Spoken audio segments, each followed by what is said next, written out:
यांचा दुःखद निधन झालं। आपल्या सर्वांनाच कल्पना आहे की राजकारण, सहकार, शिक्षण, उद्योग या प्रत्येक क्षेत्रात अतिशय गुणात्मक कार्य हे डी.वाय. दादांनी उभं केलं आणि विशेषतः समाजातल्या प्रत्येक व्यक्तीला न्याय मिळावा अशा पद्धतीनं त्यांचं कार्य होतं। एक प्रदीर्घ अशी राजकीय कारकीर्द देखील त्यांची होती। नगरसेवक, आमदार इथपासनं तर बंगाल, बिहार आणि त्रिपुरा या राज्याचे राज्यपाल म्हणून देखील त्यांनी कार्य केलं। आपल्या विविध संस्थांच्या माध्यमातून एक मोठं शिक्षण क्षेत्रातलं साम्राज्य त्यांनी उभं केलं। सहकार क्षेत्रात अतिशय उत्तम काम केलं, उद्योग क्षेत्रात काम केलं आणि सगळ्यात महत्त्वाचं अजातशत्रू अशा पद्धतीचं त्यांचं व्यक्तिमत्व होतं। समाजातल्या सर्व लोकांशी, सर्व पक्षाच्या लोकांशी, सर्व विचारांच्या लोकांशी अतिशय सलोख्याचे त्यांचे संबंध होते। मला देखील अगदी जवळून त्यांच्याशी संपर्क ठेवता आला आणि निश्चितपणे त्यांचं जे व्यक्तिमत्व होतं ते अगदी हवंहवंसं वाटणार अशा प्रकारचं व्यक्तिमत्व होतं। त्यांच्या जाण्यामुळे निश्चितपणे जुन्या पिढीतला एक जाणता नेता, एक द्रष्टा नेता आपल्यातनं निघून गेलेला आहे। मी त्यांना विनम्र श्रद्धांजली अर्पण करतो।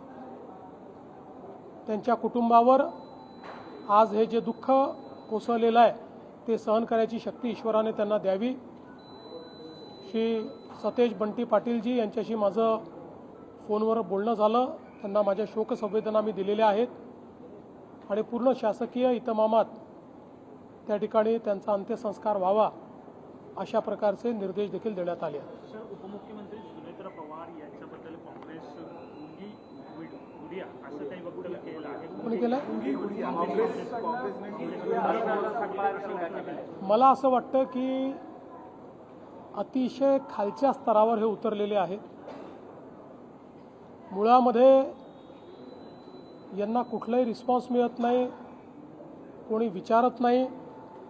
त्यामुळे न्यूजमध्ये येण्याकरता अशा पद्धतीचं काम चाललेलं आहे।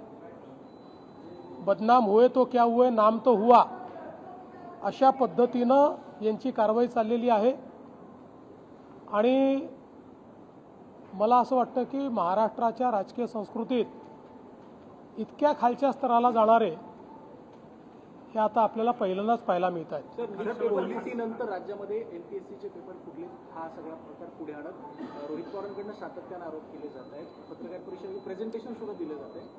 मी कुठलंही प्रेझेंटेशन वगैरे आज बघितलेलं नाही, पण यापूर्वी त्यांनी ज्यावेळेस आरोप लावले त्यावेळेस त्याचं उत्तर स्वतः एमपीएससीने दिलेलं आहे आणि एमपीएससीने त्या संदर्भात जरी 3 महिन्यांनी आरोप झालेला असला तरी पोलीस कंप्लेंट केलेली आहे आणि पोलीस चौकशीची मागणी स्वतः एमपीएससीने केली। सर, पोलिसांचे फेक आयडी आहेत ते तयार केलेत आणि पगार वेतन आहे ते घेतलेलं आहे अशा पद्धतीचा मोठा घोटाळा 6 कोटी हा 2020चा घोटाळा आहे, आजचा नाही आहे।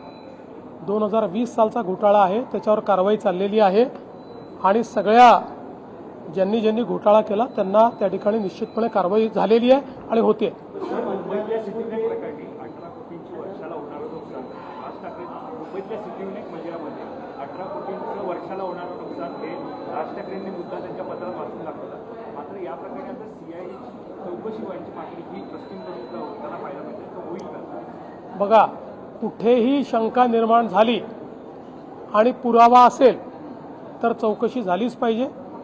त्यामुळे निश्चितपणे या संदर्भातली सगळी चौकशी केली। सर, खुनाच्या संशयिताला पुण्यामध्ये बोनेटवर पोलिसांनी दिंड वगैरे काढली होती, त्या संदर्भात राज्य मानव अधिकार आयोगानं नोटीस देखील पाठवलेली। मला माहित नाही, मी नोटीस बघितला नाही।